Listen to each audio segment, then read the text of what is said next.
both yes and no. Let me spell it out.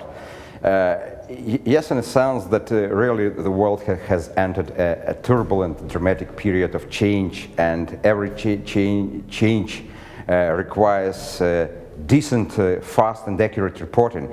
And this is what professional journalism is all about. And as I said in my presentation, so we are witnessing mushrooming amazing variety of new types of media, not only traditional so-called professional media, but social networks are working as independent media actors at the media market. So really this is exciting, and this is a sort of a boost for more people to come and associate themselves in what is considered to be journalism. At the same time, things are not that simple, and that's why I said both yes and no.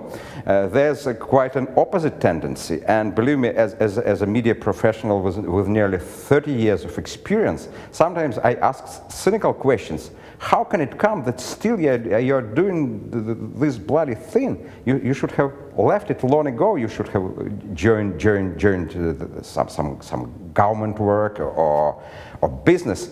But really, journalism is in crisis. Let us admit that this is a global tendency.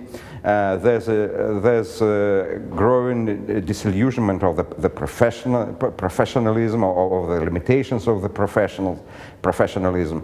Really, there are hundreds ways of just to control media, and for us who are involved in this work, this is really a painful experience when you have to compromise yourself, when you know what you were taught to do.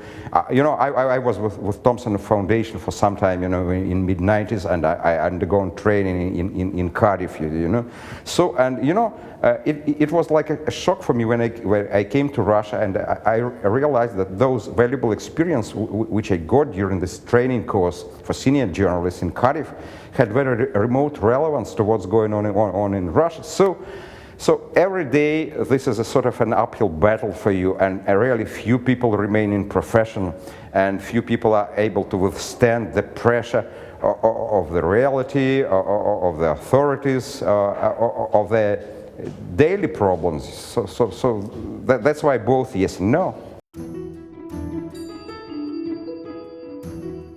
Let me give you just very personal experience. Just a couple of weeks back, I got a proposal just to leave my paper and just to become a part of very professional PR and very well-paid agency. You see, political PR. And for me, it was not an easy decision just to say no, because I really realized the limitations of the profession, and there are many other problems as such. But all in all, I said no, because I realized that to change from journalism to PR or business is like to undergo operation of changing your sex. So I realized, since I am a male, you see, I would be not in a position to become a female, even if I paid 5 times more than today. So, but every person, you know, when he's facing this painful dilemma, he has to take the decision on himself. And some people say yes.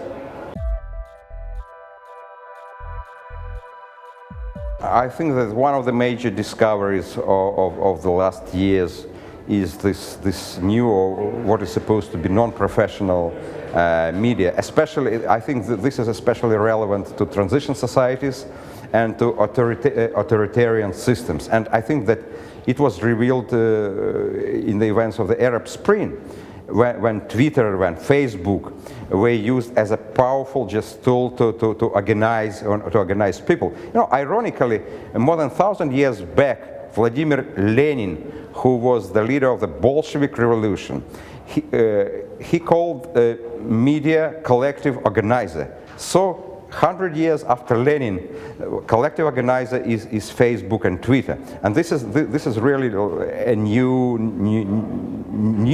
mushroom in media, which shows that even in totalitarian system, where authorities have tightened all the screws, you can't control the web.